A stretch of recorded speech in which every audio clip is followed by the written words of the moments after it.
Hola a todos, les habla Gonzalo Fernández Vaca, este es el canal Lo Reloj, estamos en YouTube y en TikTok. Como les decía en el anterior video, vamos a hablar ahora, vamos a hacer un especial de Inglaterra y Alemania. Nos ha quedado en el tintero Noruega, comenzamos con Noruega, que es unas elecciones que va a dar de qué hablar seguramente, en caso tenga éxito, el cual creo que muchos esperan, y en cual y si fracasa, porque esta es una selección que Noruega llega después de 28 años como Escocia a un mundial, ¿no? El último fue en Francia 98, eliminado por Italia con ese gol de Vieri. Después nunca más volvió a Noruega, fue un periodo de oro, ¿no? Porque participó también en el 94 con los Torre de Flo y compañía, ¿no? Era un equipo interesante con Rosenborg, que era el principal, digamos, suministrador de jugadores a la selección, a menos que se surgieron, después se fueron extranjeros, después iban a la selección. En este caso ya no es el Rosenborg, ya es el Bodo Glimt, y en segunda instancia el Viking Stavanger, que ha sido campeón este año del campeonato noruego, no el Bodo Glimt, si bien ha llegado a instancias importantes en las competiciones europeas este año, en la Champions. Bueno, Noruega ya de hace buen tiempo está poco a poco insertando jugadores con un número de jugadores importantes a la selección. Ya es una selección completa, es decir, en mi concepto, la selección completa son la que en todas las posiciones tienen jugadores de nivel, y los tiene todos, en todas las posiciones. Tal vez no son extraordinarios en todas las posiciones, pero sí son jugadores, digamos, que cumplen su función muy bien. Noruega está en esa situación. Decía un anterior Twitter que Noruega tiene 5 millones de habitantes. Han liderado las Olimpiadas de invierno entre todos los deportes. El mayor número de medallas las ha conseguido Noruega. Últimamente le ha ganado a Suecia en hockey sobre hielo, que es el deporte nacional de los suecos. Tienen grandes atletas, que no miren a los resultados en el Mundial de Atletismo. Y ahora también tiene fútbol, tiene a jugadores como Haaland en el Manchester City, lo que es Haaland, y Sorloth del Atlético de Madrid, Hauge en el Bodo Glimt, Strand Larsen en el Wolverhampton, Nusa en el Leipzig, que está a punto de escalar aparentemente en el fútbol italiano, se espera en la Roma, al menos yo lo espero, porque es un muy buen jugador. Martin Odegaard en el Arsenal, no nos olvidemos, ¿no? Oscar Bob en el Fulham, que tuvo que ir al Fulham porque en el Manchester City no encontraba espacio, pero no encontrar espacio en el Manchester City no es insulto para nadie, esto que está repleto de extraordinarios jugadores, y Bob es un jugador de gran futuro. En fin, Hagen en el Bologna, en fin, hay jugadores realmente. Julian Ryerson en el Borussia Dortmund, el lateral derecho, Patrick Berg en el Bodo Glimt, Sander Berg en el Fulham, Schjelderup en el Benfica, jugadores realmente que hacen de esta selección noruega una selección importante, que sí fracasa, que puedes pasar, porque es una selección todavía inexperta en estos certámenes, porque ni a la última Eurocopa ha podido ir. Este va a ser su primer gran evento después de décadas. Puede pasar, pero esta es una selección que potencialmente está en condiciones de dar el gran salto. Veremos. Le ha tocado un grupo complicado con Francia y Senegal, como hemos visto cuando hemos hablado de Senegal, pero está para crear problemas a todos, Francia incluida. Bueno, hablemos ahora sí de Inglaterra y Alemania. Alemania, comencemos con los alemanes. Alemanes, si no fuera por el Bayern Múnich, esta sería una selección en crisis negra, pero negrísima. Pero está el Bayern Múnich. Y el Bayern Múnich un poco lo salva, porque alimenta a esta selección no solo con los elementos que están consagrados en el Bayern Múnich, tipo Musiala, tipo Kimmich, Goretzka, y no hay muchos, porque ni Abril no ha podido ser convocado porque se ha lesionado, y sino también con la futura gran estrella del fútbol alemán, que es este chico Leonard Carl. Y está obviamente Manuel Neuer, que ha vuelto a la selección.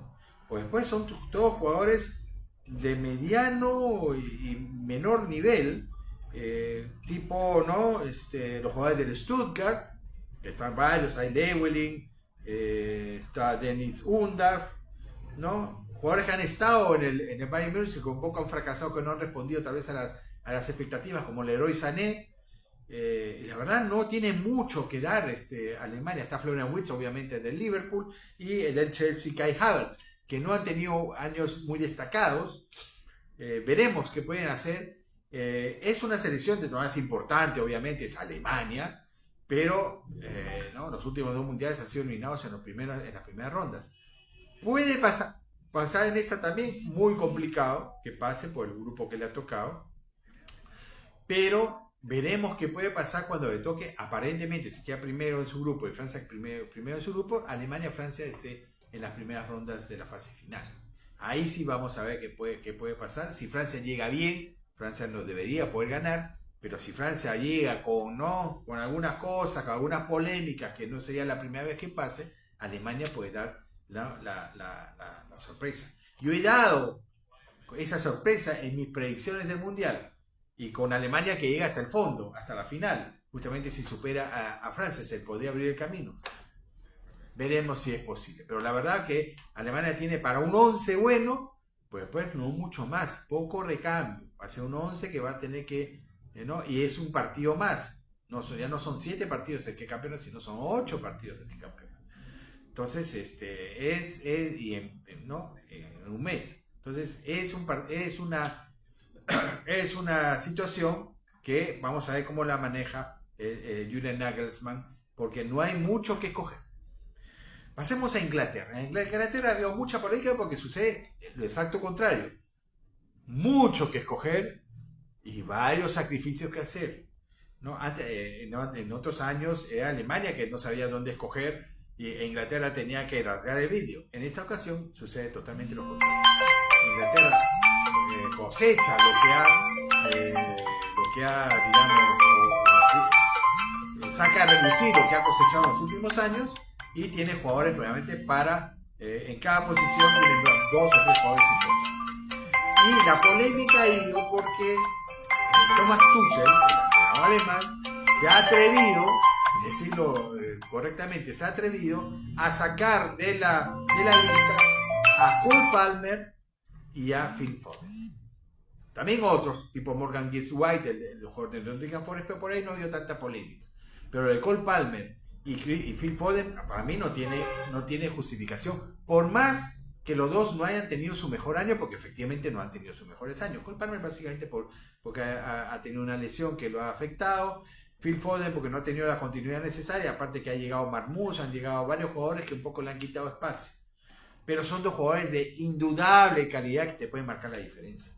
Claro, tú tienes también como alternativas a Everett Eze, que ha entrado por Cole Palmer. Tienes a Morgan Rogers y tú ves, caray, ¿no? Pero Ivan Toney, que juega en Arabia, el cual Tuchel se ha encargado de dar riendas suelta, que es un jugador casi decía que era Pelé, y no lo es, obviamente, ex Brentford, de ahí al fútbol árabe. No tiene mucho sentido, ¿no? Sobre todo si sacrificas a jugadores como Cole Palmer y Phil Foden, ¿no? Y teniendo ya 9, porque tienes a Harry Kane y tienes a Anthony Gordon, muy bien convocado, dicho sea paso, Anthony Gordon que ha tenido un año espectacular en el Newcastle United. Pero la verdad no tiene mucho sentido la ausencia de estos 2 jugadores. Claro, aún así, Inglaterra sigue siendo, a mi parecer, está entre los 3 candidatos a ganar el Mundial, los 3 máximos candidatos, que son para mí Francia, España e Inglaterra. Pero bueno, esa es la situación. Inglaterra realmente tiene una selección importantísima. No ha sido convocado Harry Maguire, que justamente en su mejor año con Manchester United, justo ahí no lo convocan. En cambio, los otros años que ha tenido malos años, en el cual ha sido víctimas incluso de memes, ahí sí lo convocaban. Cosas que suceden. Pero bueno, está Nico O'Reilly, de todas maneras, en el lado izquierdo, que zanja cualquier disyuntiva que si convocaban a Lewis Hall o a otro jugador en esa posición. Nico O'Reilly prácticamente se el paso a todo el mundo, que es un jugador de notables condiciones. John Stones ha sido convocado, bien por él, porque se merecía. John Stones no ha tenido su mejor año, se lo ha pasado lesionado, pero es John Stones y es mejor que Harry Maguire. Hay que esperar un poquito y seguramente dará la